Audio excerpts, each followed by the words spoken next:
Hello everybody, it is me, Book Teeth. Today we're checking out the Fat Files. This is my first time ever seeing anything from them.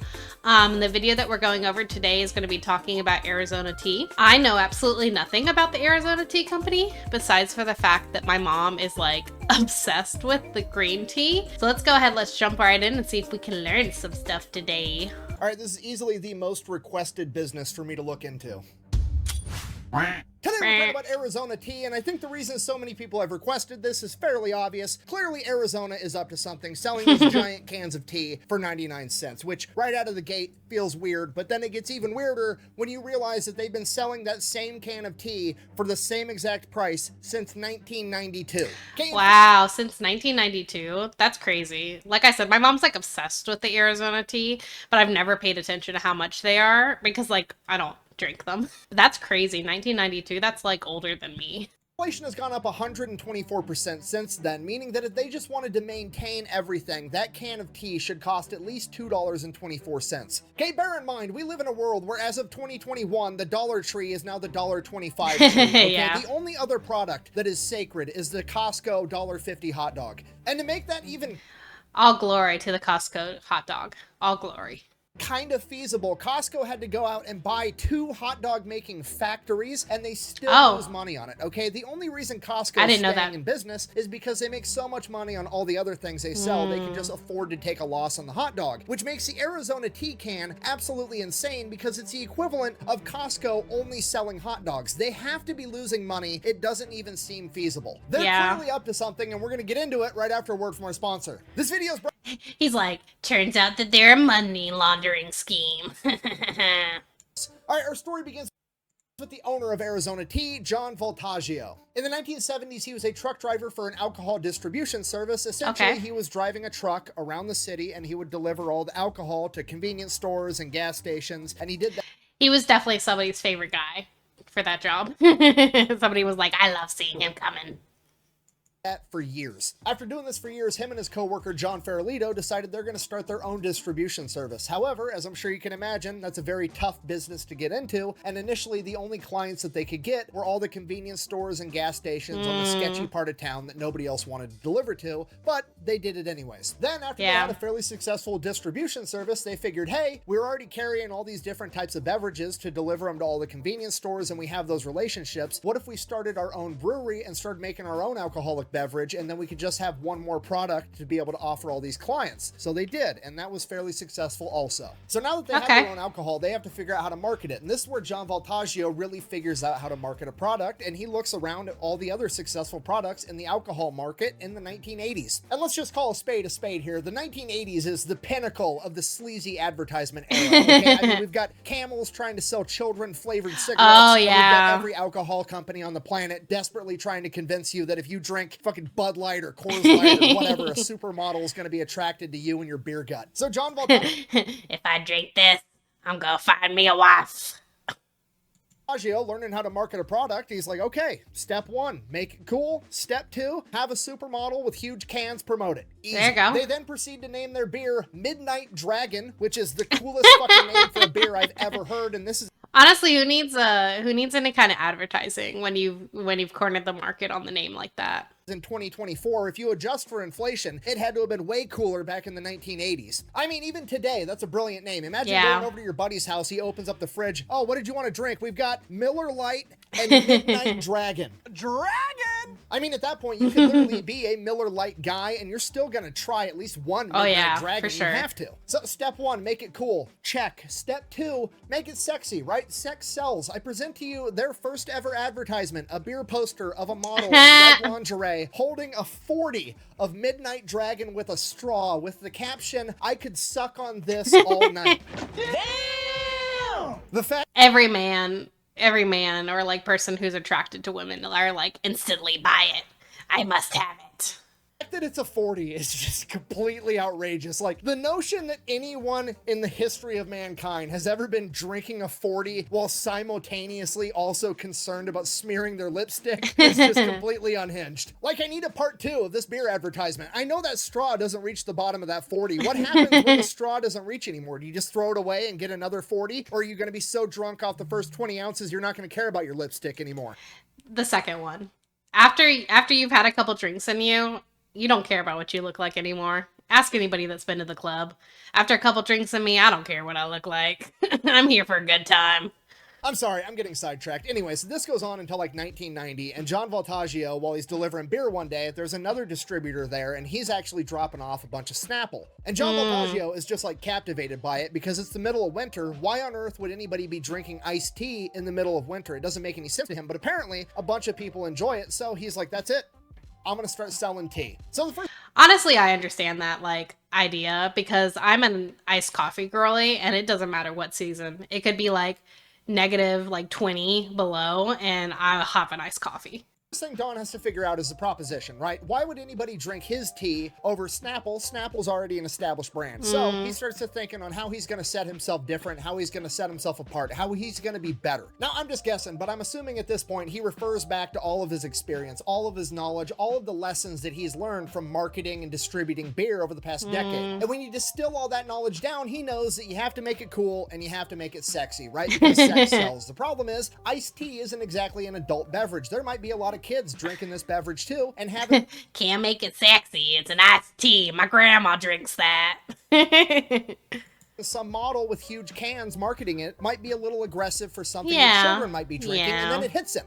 Huge cans. We'll get rid of the model and just keep the giant cans. Okay, now like Oh, the textbook okay. business term for this strategy is called a value proposition. Basically, he's decided that Snapple is 16 ounces and it costs like, I don't know, $1.29, whatever it costs. He's coming in and he's like, cool, I'm gonna sell more. I'm gonna sell 23 ounce cans and I'm gonna sell it for less. It's a I'm gonna better sell it value. for 99 cents. That's the value proposition. You're gonna get more for less. Yeah. Okay, that's what a textbook's going to tell you, but I'm dubbing this the big can strategy, right? Because we've seen this time and time again, okay? Think about Monster Energy. Monster Energy was not the first energy drink to ever hit the market. That was Red Bull. Monster Energy just came along and was like, oh, hey, Red Bull's only selling these little 8-ounce cans of energy drinks. What if I doubled the size and sold 16-ounce cans and gave it an even cooler logo? Boom, multi-billion-dollar business right out of the gate. And you know the kicker with that, one of the top executives that helped initially launch Monster and market it was a top-level executive at Arizona previously, so he knew exactly what he was doing with the big can strategy. Can we also talk about the fact that nobody needs to drink a Monster?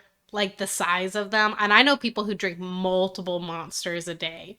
And it's just very unnecessary. Nobody needs that much energy drink. Don Voltaggio's own words, his marketing strategy is, and I quote, put tea in a big can and paint it pretty. Okay, if you learn nothing else from this video, just remember, people like big cans. Okay. Did you say my name? No, why? You said big cans. Yeah. Well, that was my nickname in high school. What? Yeah, I didn't tell you that story? No. Yeah, so it all happened back in 2009. I was a freshman, and so all these boys were just like all up What is she trying to sell him, guys? What is she trying to sell him? in my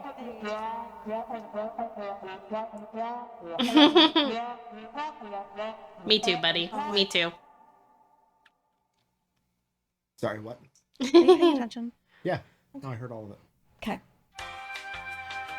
Sorry, anyways, we've got the business model. Classic value proposition, give more for less. Super simple, easy to market, great, tried and true business strategy. Next thing, what are we going to name the company? So Don's thinking on it. He goes back home to his wife and he's looking at his house and he lives in this like Spanish colonial or sometimes referred to as Santa Fe style home. And he's like, cool, I'm just going to call it Santa Fe tea. When you think of tea, you think of hot, the desert. Santa Fe is perfect. We're going to slap Santa Fe on the can. He does Okay. a couple of designs. The word Santa Fe just, it doesn't look right. It Yeah. doesn't fit. So he's like, fuck it. I'm just going to say Arizona tea. Don's never There even you set go. foot in Arizona, but he's like, it's fine. We're just going to call it Arizona tea. It'll be good. Sounds good to me. Okay, next thing, gotta make the cans cool. Don's wife volunteers. She's gonna design all the cans. Perfect. We got everything we need. So Oh, that's now nice. Don and John Farolito are gonna go to the bank, get a loan, and start their tea company. The bank hates it. They think it's a horrible, stupid idea, but they reluctantly end up giving the loan anyways for a couple of reasons. One, they're already successful businessmen. They already have a ton of money in collateral. And B, sometimes you just gotta bet on the player and not the game. So the bank, while they were wrong, they ended up making the right decision and loaned them the money to get started. So Bank is like, this is a terrible plan. This will never work. But I have no good reason to say no. Gotta give it to him. 1992, Arizona tea hits the shelves for the first time and pretty much is immediately outrageously successful. And from here, it's pretty much 3 decades of Don Voltaggio being a fucking gangster about absolutely everything. Don wakes up one morning, decides he wants to start selling giant 1-gallon jugs of tea. He starts making the tea, takes it to the distributor. The distributor's like, hey, this is never gonna sell. At which point Don is like, cool, you're never right about anything. Go ahead and put it on the shelf anyways. We'll see what happens. Now it's in like every grocery store. Yeah, this is what my mom would always get, is she would get like the big old jugs of it and just like drink it. That's why like I'm not really familiar with all the like kinds that they have in the convenience store, because that's not the ones that she would drink. She would drink the big old gallons. In America. He decides he wants to come out with a new flavor of tea, honey and ginseng green tea, and then he has his wife design this beautiful can, at which point he takes a bunch of criticism like, hey, men are never going to drink that tea because it's a girly colored can, at which point Men don't like pretty things, but men don't like women. And we're pretty. He's like, fine, I'll just sell it to women then. Fast forward a decade later, it's their best He's like, women make up half of the population. I'm not worried. selling flavor and probably one of the most iconic product designs of all time, and it's all because he had his like wife's my favorite back, color. like a complete badass. He would also get a bunch of shit because he wasn't doing any marketing. Like, he had no marketing department whatsoever, to the point that whenever companies or interviewers or news sources would ask, you know, hey, how big is your marketing department, he would reply, pretty big. About 6'8", in fact, referring to himself because he was the only guy that did any marketing. Which honestly, 6'8"? Was this guy actually 6'8"? That's insane. Why wasn't he a basketball player instead? Oh my god. wasn't much. They weren't worried about product placements and being a Super Bowl commercial and all this other dumb shit that all the other brands do, because Don knew that he had the value proposition on his side. He knew that he was selling more tea for less, and he was putting it inside of a cool can, and the product would sell itself, and he was absolutely right. Okay, fast forward. He's like, I know what I'm talking about. To 2008, Arizona Tea is huge. They have their own factory. Everything's paid off. They're making a ton of money. They're the #1 ready-to-drink tea brand in the country. At this point, the company is worth over $1 billion, and John Farolito, who over the past decade has become more and more of a quiet partner as Don just kind of took everything over, and John just got to, you know, reap the rewards. He comes out and he's like, hey, we could literally sell this company and make billions of dollars and just be retired billionaires that wake up and do whatever the fuck we want all day, every day. We should sell the company. To which Don was like, no, absolutely not. I'm not selling this company, because if I sell this company, what are my sons going to do? Both his sons were his top-level executives with him, literally his right and left-hand man, and he knew that if he sold out, he wasn't going to get to hang out with his sons, because every single day, Don Voltaggio has a 2-hour family-style lunch with both of his sons and his wife inside of his big-ass office in his factory. Okay, just how many companies nowadays, like family-run companies used to be such a big thing, and how many of them are like even around anymore? It sounds so nice. So we're all on the same page. Don Voltaggio could have cashed out and been a billionaire with a fucking B and said, nah, I'd rather hang out with my kids. Go fuck yourself. That is the most gangster thing I think I've ever heard in my entire life. Like, imagine how his sons feel about him after that. Aww. You know what I mean? Like, imagine going to work with your brother and your dad all day, every day, knowing that the only reason that you're there right now was because your dad got offered to be a billionaire. Like, basically a king or an emperor of capitalism in America, essentially. Like, your dad could have just been like the guy doing whatever he wanted for the rest of his life, but no, he decided he was going to have your back instead, and now you get this awesome job with your family. Like, it's dad goals to a degree that they never have to worry about if their dad loves them or not.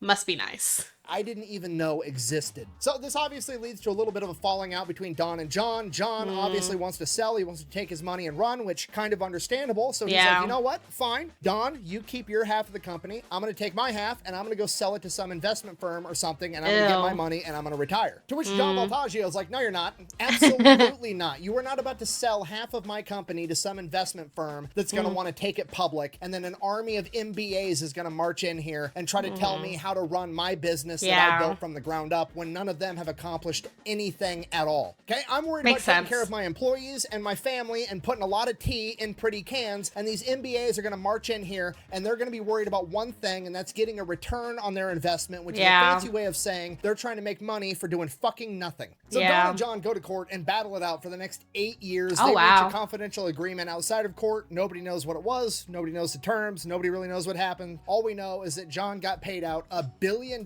years, and now Oh, wow. Don Voltaggio owns 100% of Arizona Tea as of 2015. Good for him, though. So clearly, they just paid out $1 billion.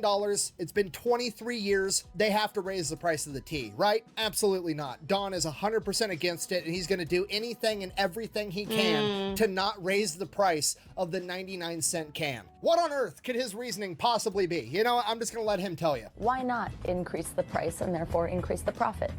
We're successful. We're debt-free. We own everything. Why have people who are having a hard time paying their rent have to pay more for our drink? Maybe it's my little way to give back. This dude's just a complete gangster. I don't know what else to tell you. That dude literally has woken up every day for the past 3 decades and just told inflation to go fuck itself. He's literally the only multi-billion-dollar CEO that came out and was like, you know what? I'll just make less money. That is Yeah, the like integrity of this man to be like, I'm fine. I don't need more, but like this is going to negatively affect people that love my product, so why would I do it? The like very few people who like fall for greed. Honestly, he should run everything. I vote for him for president. completely unprecedented, okay? Like, I love capitalism. I think it is the greatest system that humans have ever come up with. That being said, it's Wow, got a hot ton of take. shortcomings, and it would be so much better if everybody acted like that.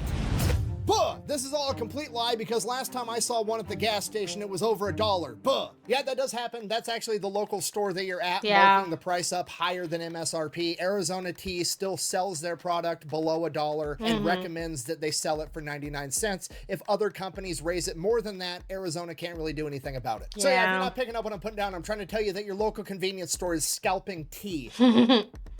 It's the world we live in. So other than Don Yeah. simply being willing to just make less money, buy a smaller yacht, if you will, what else is Arizona Tea doing to cut costs to maintain this price point? Over time, they've done quite a few different things, one of which is they actually changed from selling 23-ounce cans to 22-ounce cans. And the reason they did that wasn't by selling, 1 less ounce of tea is going to save us all this money. They didn't really give a shit about the tea itself. What they did was they went to the can manufacturer and said, hey, we want you to make our cans thinner and use 40% less aluminum so that we save a bunch of money on the raw material end. So they actually ended up making the can a tiny bit smaller and then making it significantly thinner all the way around and having a different Interesting. top so that they could save a bunch of money on the can itself. In addition to that, they also figured they could save a bunch of money on fuel by not delivering their tea during the day to all the different stores. All their trucks run exclusively at night. Okay, just Oh, so we're interesting. all on the same page. Just so we're all hearing what I'm saying. In order for Arizona Tea to maintain their cheap price point for the rest of us, they're also going to make us suffer